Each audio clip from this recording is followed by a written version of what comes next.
모든 소원 기도의 제목 구주와 같이 되미로다. 예수의 영상 힘있기 위해 세상에 벗기졌네. 예수님 같이 되기 원하네. 날 구속하신 주와 같이 내 마음속에 충만히 오사 주님의 영상 인치소서. 무한한 사랑 풍성한 긍휼 슬픈 자비로 하시는 주.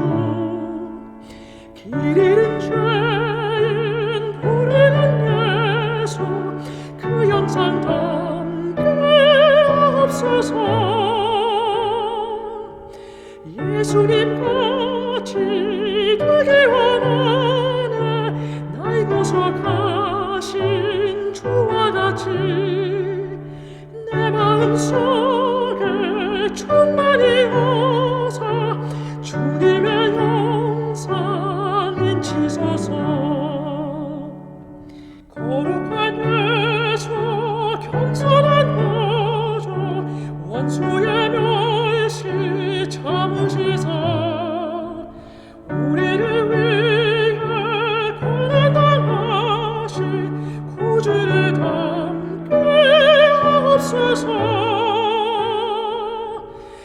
예수님 같이 되기 원하네.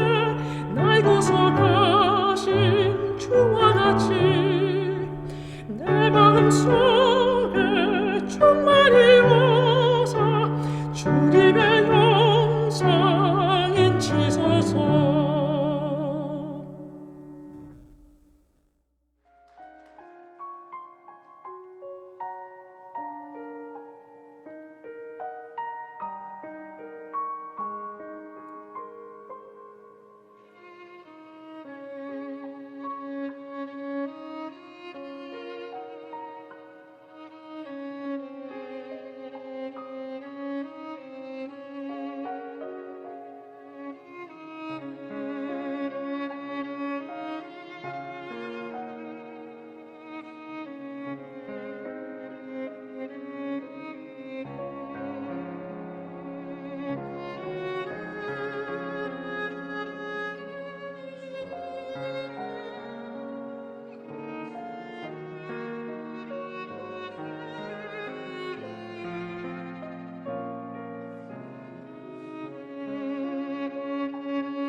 여러분 안녕하십니까?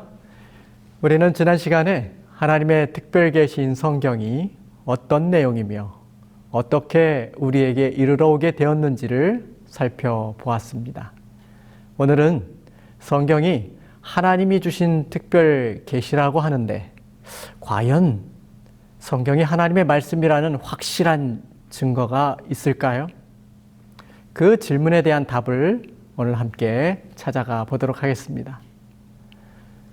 17세기의 중엽에 프랑스의 오만하기로 유명한 한 천재가 있었습니다.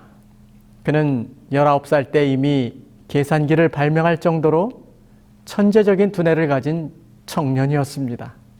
어느 날 얼음판에서 넘어져 골절상을 입은 그의 아버지에게 왕진을 온 의사가 한 권의 책을 그에게 건네주고 갔습니다. 다름 아닌 이 성경책이었습니다. 평소 자신이 천재라고 생각한 이 청년은 아니, 옛날 신화와 같은 이 성경책을 오늘날 어떤 바보가 믿겠어? 라며 이 성경책을 거들떠보지도 않았습니다. 그러던 중 어느 날 이 천재 청년은 호기심에 우연히 성경책을 펼쳐보게 되었습니다. 그리고 그가 그것을 단숨에 읽어 내려가기 시작했을 때 그는 이제까지 단 한 번도 경험하지 못한 감동과 뜨거움을 느끼게 되었습니다. 그는 그때 살아계신 하나님의 실존을 성경에서 경험한 것입니다. 이 오만한 천재 과학자는 그때로부터 성경에 매료되기 시작하여 그것을 계속해서 탐독하였고 훗날 어떤 과학자나 수학자가 남긴 것보다 더 위대한 업적을 인류에게 남겼습니다. 이 청년 천재가 바로 팡세의 저자 파스칼입니다. 성경은 이처럼 오만방자했던 사람도 하나님 앞에 겸손히 무릎 꿇게 하는 놀라운 힘을 지녔습니다. 미국인들이 가장 존경하는 대통령이 있죠. 아브라함 링컨입니다. 그가 이런 말을 남겼습니다. 성경은 하나님께서 인류에게 주신 가장 큰 선물이다 라고 말했지요. 그럼에도 불구하고 성경은 창세기 1장의 천지 창조 이야기나 마태복음 1장의 성령으로 잉태된 예수의 출생 이야기는 물론 예수님이 물로 포도주를 만들었다든지 무리를 걸으셨다든지 떡 5개로 5,000명을 먹였다든지 죽은 자를 살린 이런 상식적으로 믿기 힘든 이야기들로 인해 많은 비평가들은 성경을 배척해 왔습니다. 비기독교인들은 21세기 과학시대에 어떻게 신화와 같은 것들을 믿고 따르는지 기독교인들이 너무 맹목적인 신앙을 한다고 비난했습니다. 하지만 성경을 자세히 연구해 보면 기독교 신앙은 결코 맹목적인 것이 아니라 확실한 근거에 기초하고 있음을 알 수 있습니다. 성경이 하나님의 말씀인 그 분명한 증거들을 구체적으로 좀 함께 살펴보겠습니다. 총 6가지로 제가 사례를 들겠는데요. 첫 번째는 내적 증거입니다. 성경 66권은 스스로 하나님의 말씀임을 강조하고 있습니다. 성경 내면적으로 들춰보면 여호와의 말씀, 여호와의 율법, 주의 법, 주의 계명 이런 표현들이 많이 나옵니다. 무려 3,808번이나 걸쳐서 여호와의 책이라는 그러한 하나님의 말씀이라는 그러한 말들을 되풀이하고 있습니다. 통계적으로 볼 때 매 6절마다 한 번씩 이 책이 사람이 쓴 책이 아니라 하나님이 주신 말씀이라는 말을 계속 강조하고 있는 것입니다. 이처럼 구약 성경 자체가 하나님께서 선지자들을 통해 자신의 뜻을 전달하는 하나님의 말씀임을 강조합니다. 신약 성경은 또한 구약의 기자들이 믿었던 것과 같은 믿음으로 구약 성경 구절들을 최소한 320번에 걸쳐서 직접 인용하고 있습니다. 이 말은 신약의 기자들도 구약 성경이 하나님의 말씀임을 인정하고 있다는 것이죠. 두 번째로 성경이 하나님의 말씀이라는 증거는 고고학적인 증거를 통해 알 수 있습니다. 성경 비평가들이 성경의 많은 기사들이 허구라고 주장하는 이유는 성경의 내용이 역사적 근거가 없다라고 판단하기 때문입니다. 지난 수십 년간 새롭게 발전한 성서 고고학이라고 하는 새로운 학문의 분야가 성경이 역사적 사실에 기초한 진실임을 입증하고 있습니다. 고고학자들 중에 유명한 윌리엄 램세이라고 하는 그런 학자가 있습니다. 영국인인데요. 그는 9개의 대학에서 박사학위를 받았습니다. 천재죠. 현대 학문에 대한 그의 공헌으로 인해서 영국에서는 영국 왕실로부터 기사직을 임명받은 사람입니다. 그는 어려서부터 무신론자의 집안에서 태어났고 철저한 무신론자로 살았습니다. 영국의 옥스퍼드 대학에서 박사학위를 받았는데 그는 성경의 누가복음과 사도행전이 고고학적으로 엉터리임을 증명하려고 연구를 시작했습니다. 그는 사도행전이 1세기의 저작이 아니라 2세기의 저작이라고 주장하면서 그것을 증명하기 위해 평생을 바치기로 결심하고 성지를 향해 떠났습니다. 하지만 그의 연구가 계속될수록 그는 누가복음과 사도행전을 쓴 누가의 모든 기록들의 정확성에 대해 감탄하게 됩니다. 그는 25년 동안이나 이 연구를 하면서 성경의 내용들이 놀라울 정도로 정확하다는 사실을 인정하기에 이르렀습니다. 그리고는 그는 기독교인이 되기로 그렇게 결심합니다. 수없이 많은 고고학적 발굴들 중에서 특별히 갈대아 우르의 발굴은 성서 고고학에서도 대단한 가치를 지니고 있습니다. 왜냐하면 이스라엘 민족의 조상인 아브라함의 이야기가 역사적 사실이 아니라고 드러나면 구약의 모든 내용들이 다 허지로 돌아가게 됩니다. 김상래 남대흑 박사가 쓴 구약의 역사와 고고학의 증거라는 책에 보면 아브라함이 없으면 이스라엘이 없고 이스라엘이 없으면 구약 성경이 있을 수 없는 것이다 라고 말했습니다. 성경 비평학자들은 100세의 아들을 낳은 아브라함 이야기를 단군 신화나 흥부전 같이 아무런 역사성이 없는 고대 이스라엘 민족의 문화적인 신화 혹은 전설에 불과한 것으로 취급하고 있습니다. 고대 문헌을 아무리 뒤져도 아브라함에 대한 그 시대적인 어떤 역사적 증거를 찾을 수 없었기 때문이었죠.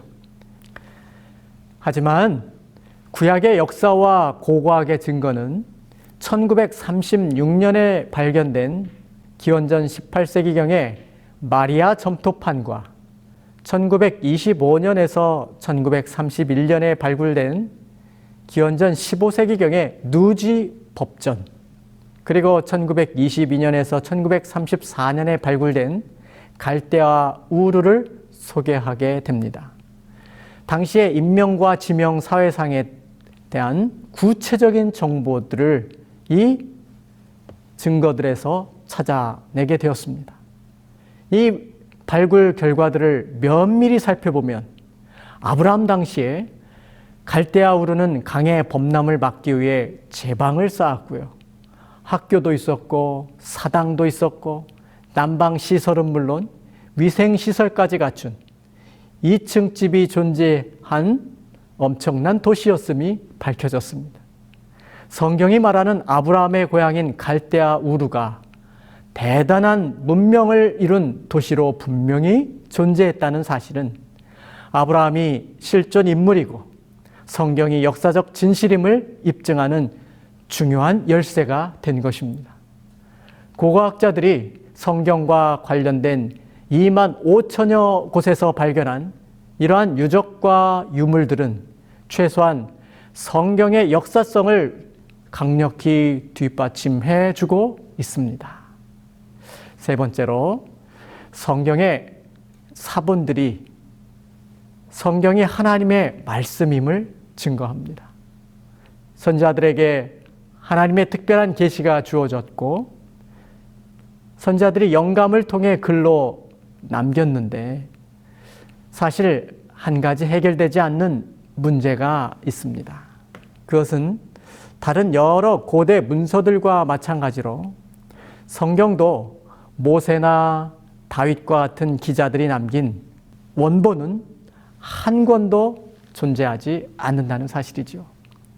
모든 원본들이 다 사라지고 단지 사본들만 존재한다는 사실은 비평가들로 하여금 성경의 진실성을 의심할 수밖에 없게 만드는 치명적인 약점이 될 수도 있습니다.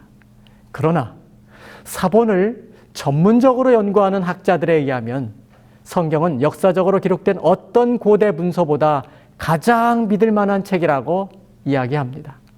그 이유를 다음에 도표를 통해 설명해 드립니다. 도표에 보면 대부분의 고대 사본들은 원본과 최초 사본 사이의 기간이 최소 1000년 이상입니다. 그러나 신약 성경은 원본과 최초 사본 사이의 기간 차이가 고작 해야 30년 정도밖에 되지 않습니다. 한 세대 정도밖에 안 되는 연대 차이는 사본의 진실성을 입증하는 데 매우 중요한 단서가 되는 것입니다. 신약 성경이 기록될 당시에 목격자들이었던 사람들이 사본들이 회람될 당시에도 여전히 다수가 생존했을 가능성이 매우 높겠죠. 그래서 만일 사본에 문제가 있었을 경우 많은 살아있는 증인들이 사본에 왜곡이 있었다면 쉽게 들통나 밝혀낼 수 있었을 것입니다.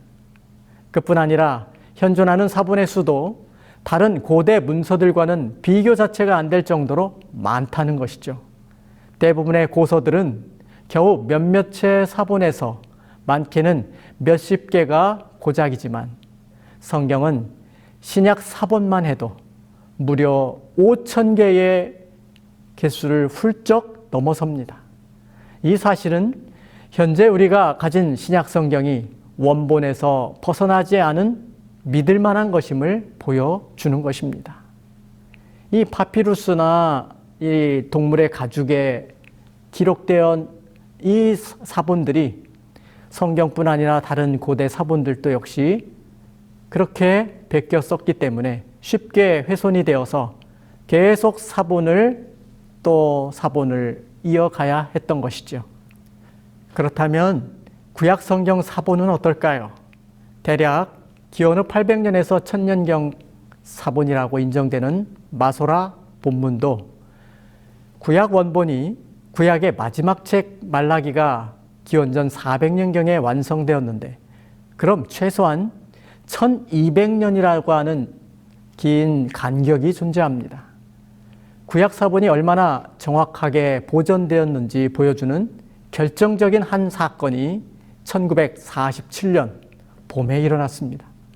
사해 부근에 잃어버린 염소를 찾아 헤매던 한 베두인 목동이 돌멩이를 던져서 한 동굴에서 쨍그랑 소리를 내어서 그곳을 가보았더니 항아리가 발견됩니다. 그 항아리에서 발견된 문서들이 바로 사해 사본들입니다.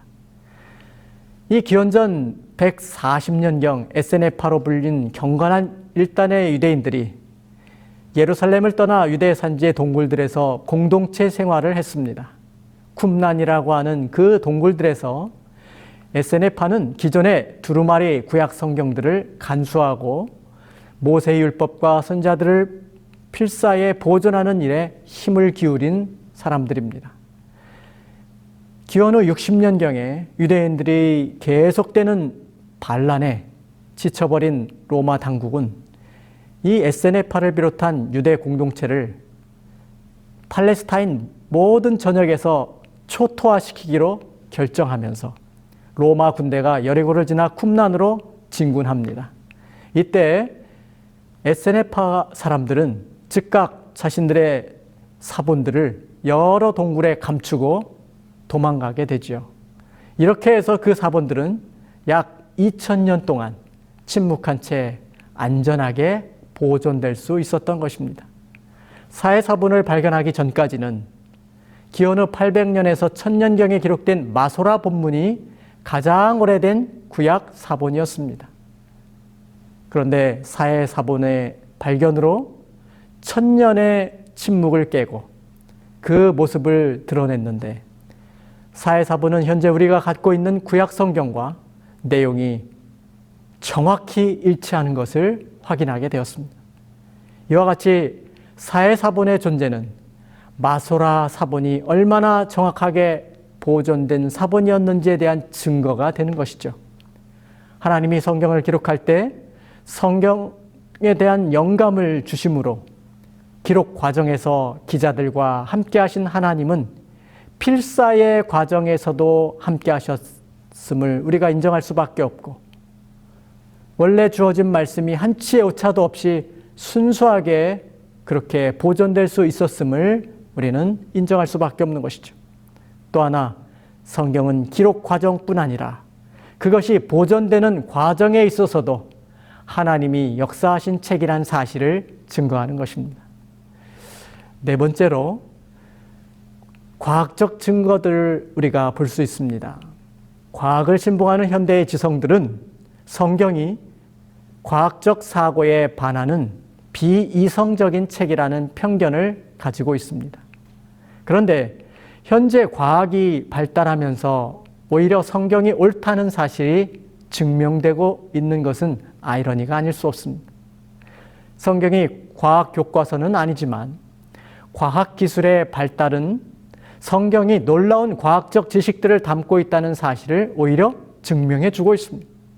두 가지만 좀 소개를 드리겠습니다. 첫째는 손 씻기에 대한 권면이 성경에 나타나는데, 현대 위생학에서 손 씻기는 기본이지요.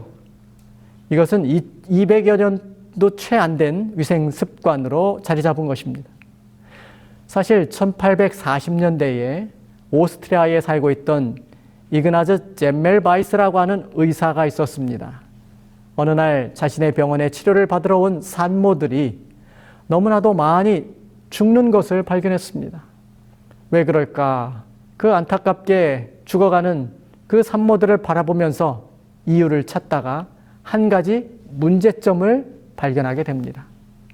당시 병원에서 이 영안실과 출산실이 복도 하나를 사이에 두고 있어서 의사들은 시체를 만진 손으로 아기를 받고 있었던 것입니다. 그 결과 6명 중 1명꼴로 산모들이 죽어나가는 것을 발견하게 된 것이죠. 그래서 이 젬멜바이스 의사는 모든 의사와 간호사들에게 시체를 만진 다음에는 반드시 손을 씻어야 한다는 새로운 규칙을 만들었습니다. 그러자 그렇게 한 다음부터 죽는 산모의 숫자가 6분의 1로 감소했습니다. 그의 생각이 옳다는 사실을 훗날 세균을 연구하는 학자들이 밝혀내게 되어서 오늘날 위생학의 정설이 됐죠. 하지만 놀랍게도 성경은 이미 3,500년 전부터 이 사실을 알고 있었습니다. 이스라엘 백성들에게 주신 청결법에 따르면 부정한 것들을 만진 사람은 반드시 옷을 빨고 몸을 깨끗한 물에 씻어야만 했습니다. 이처럼 성경은 인류가 소유한 최초의 공중 보건 교과서가 아니겠습니까? 두 번째로 할례에 대한 부분인데요. 이스라엘 백성들은 단지 8일 만에 할례를 받을 것이라 창세기 17장에 말씀합니다. 하나님의 명령은 이유도 모르고 수천 년 동안 그 명령을 지켜져 왔습니다. 성경은 왜 꼭 태어난 지 8일째 되는 날 신생아에게 할례를 베풀라고 했을까요? 이 할례라고 하는 것은 남자의 성기 표피를 베는 시술입니다. 오늘날 포경수술이라고 말하지요. 이때 출혈이 있게 되는데 모세 당시 오늘날과 같은 수술용 실이나 레이저 같은 봉합용 도구가 있을 리 만무하죠. 당시에는 수술 후 출혈을 멈추게 하기 위해서는 알아서 자연적으로 피가 잘 지연되기를 아물기를 바랄 뿐이었습니다. 과학적으로 보면 피가 응고되는 과정은 혈액 속에 있는 피브린 오겐이 피브린으로 변해야 가능한 일인데, 이 변화가 일어나도록 하는 데 있어서 프로트롬빈이라는 효소가 관여하고 우리의 몸속의 비타민 K가 이 프로트롬빈을 합성시켜서 비타민 K가 부족하면 혈액 응고가 잘 일어나지 않는다는 것이죠. 어린아이가 출생할 때 산모로부터 받는 비타민 K의 양은 성인의 약 70%밖에 나오지 않습니다. 그 후 40%까지는 줄어들다가 몸에서 자체 생산되기 시작하여 출생 후 정확히 8일째에 놀랍게도 비타민 K의 양이 110%나 치솟는다는 것이죠. 그러다가 그 다음날 9일째부터는 100%로 그 양이 계속 유지된다는 것입니다. 결국 난지 8일째에 혈액의 응고가 가장 잘 일어난다는 것을 과학자들은 또한 확인하게 됩니다. 이것을 과연 우연의 일치로 보기에는 너무나 정확한 것입니다. 의학의 발달에도 불구하고 과학자들은 왜 하필 출생 후 8일에 그렇게 되는지 성경 이외에는 답을 찾을 수가 없는 것입니다. 성경이 하나님이 지시하신 분명한 책임을 입증해주는 단서가 아니겠습니까?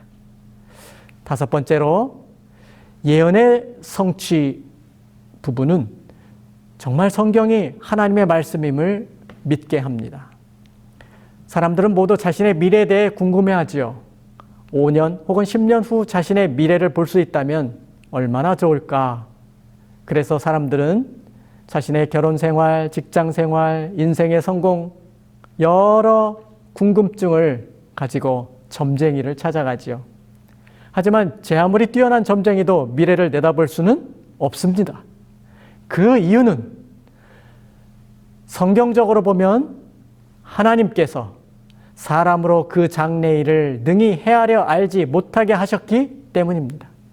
그러나 사실은 그들조차 미래를 정확히 예언하는 능력도 없습니다. 왜냐하면 만약 그 점쟁이들이 정말 미래를 볼 수 있다면 주말에 수억 원이 되는 로또 복권 1등 당첨 번호를 알아맞추면 되잖아요. 그러면 복채나 받아먹고 살 이유가 전혀 없을 것입니다. 무당조차도 혹은 점쟁이들조차도 미래를 정확히 알지 못하기 때문이죠. 그런데 성경은 우리에게 미래를 보여줍니다. 과거에 주어진 성경 예언들이 역사를 통해 성취되었고 또한 지금도 성취되고 있다는 사실은 성경이 놀라운 하나님의 말씀이라는 사실을 가장 분명하게 증거하고 있는 것이죠. 성경에는 수많은 예언들이 나오는데 이들이 만약 예언한 대로 성취되지 않는다면 성경 자체의 진실성이 타격을 입을 수밖에 없겠지요. 성경 예언들은 수백, 수천 년의 세월 동안 놀랍게도 성취되어 왔습니다. 일일이 다 언급드릴 수는 없지만 예수에 관한 예언은 333개의 예언이 있고 예수의 생애를 통해서 문자적으로 거의 다 성취되고 있습니다. 무엇보다도 쉽게 이해할 수 있는 예언은 다니엘서 2장인데요. 기원전 603년경에 주어진 바벨론 왕 느부갓네살의 꿈을 통해서 세계를 호령한 제국들의 출현과 멸망이 구체적으로 예언되어 있다는 것은 놀랍습니다. 마치 세계사책을 미리 쓴 듯 정확하게 바벨론, 그 다음 일어날 나라는 메데 페르시아, 그 다음 일어난 헬라, 그 다음 일어난 로마, 그리고 로마가 멸망하고 유럽의 열국들이 그렇게 생성된 이 제국들의 흥망성쇠가 예언대로 정확하게 성취된 것입니다. 이것은 성경이 하나님께서 미래를 미리 보시고 알려주신 하나님의 계시라고 볼 수밖에 없는 확실한 증거인 것입니다. 마지막으로 성경의 영감성을 증명하는 여러 사실들 중에서 또 하나의 강력하고 확실한 증거는 성경을 읽는 사람들의 삶이 변화된다는 것입니다. 그래서 사단은 성경을 없애버리라고 무던히 노력해 왔습니다. 기독교를 지독하게 핍박한 로마의 황제들, 특별히 디오클레티아누스 황제는 기원후 303년 성경책을 모두 없애버리라고 명령했습니다. 기독교는 이제 없어졌다라고 새긴 메달까지 지니고 다니면서 성경 그리고 기독교를 핍박해왔습니다. 그러나 결과는 어떻게 되었나요? 없어진 것은 기독교가 아니라 디오클레티아누스 황제 자신이었습니다. 아무리 영향력 있고 괴악한 사람이 성경을 없애려 해도 그들은 성공할 수 없었습니다. 그런 일을 하려고 했던 사람들은 모두 죽었지만 성경은 지금도 남아 있습니다. 성경이 이토록 끈질긴 생명력을 지닌 비결은 무엇일까요? 이는 성경이 가진 진리의 능력과 감화력 때문입니다. 세상을 창조했던 능력의 말씀은 오늘 우리의 삶에도 동일한 능력으로 역사할 수 있습니다. 이렇게 사람들의 삶에서 나타난 변화야말로 성경이 하나님의 영감적인 말씀이라는 사실을 거부할 수 없는 것이죠.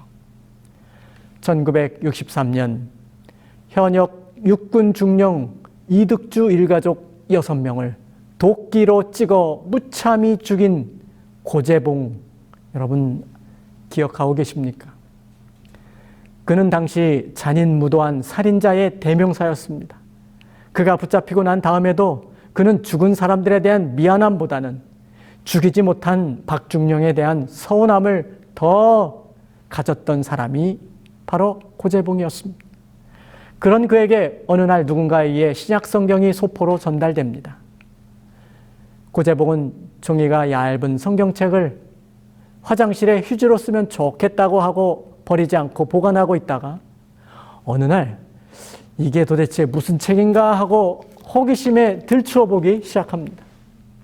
우연히 읽게 된 그 말씀을 통해 자신이 죄인임을 깨닫고 회개하기 시작합니다. 그는 성경을 읽고 변화되어 내가 진작에 이 성경을 알았으면 하고 후회를 하였습니다. 그는 사형언도를 받고 죽기 전까지 약 1800여 명의 죄수들을 하나님께로 인도하는 놀라운 전도자가 되었습니다.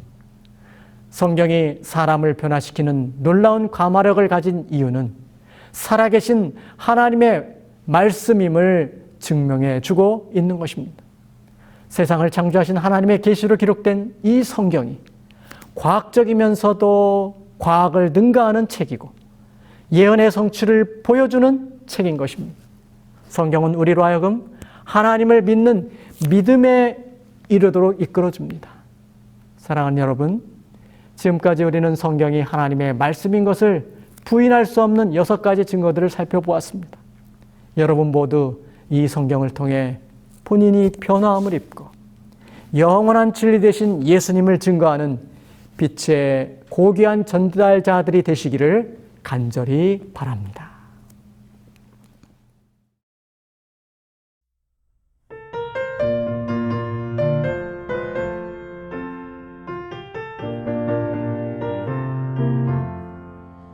거룩한 말씀을 연구하세 구주를 항상 찾아서 생명의 말씀 잘 알도록 날마다 가르침받세 거룩한 책을 연구하며 진리를 찾아 구하라 주님의 귀한 성경 말씀 우리의 인도자로다 거룩한 말씀을 연구하세 하늘로 가는 길 찾아 영화로운 성에 이르도록 주님의 말씀 지키세 거룩한 책을 연구하며 진리를 찾아 구하라 주님의 귀한 성경 말씀 우리의 인도자로다 거룩한 말씀을 연구하세 죄인을 찾아 나아가 진리의 말씀 말씀 잘 가르쳐 구주를 믿게 할지라. 거룩한 책을 연구하며 진리를 찾아 구하라. 주님의 귀한 성경 말씀 우리의 인도자로다. 하늘에 계신 우리 아버지 하나님, 이 세상에 우리로 하나님의 말씀을 등한히 하게 하고 하나님의 빛을 또한 부정하려고 하는 많은 이론과 세력들이 있지만 우리를 하나님의 빛 가운데로 인도하시고 하나님의 분명한 증거들을 말씀을 통해 보게 하시니 감사합니다.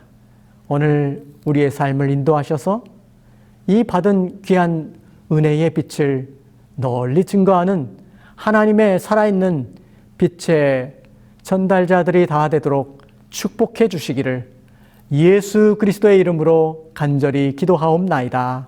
아멘.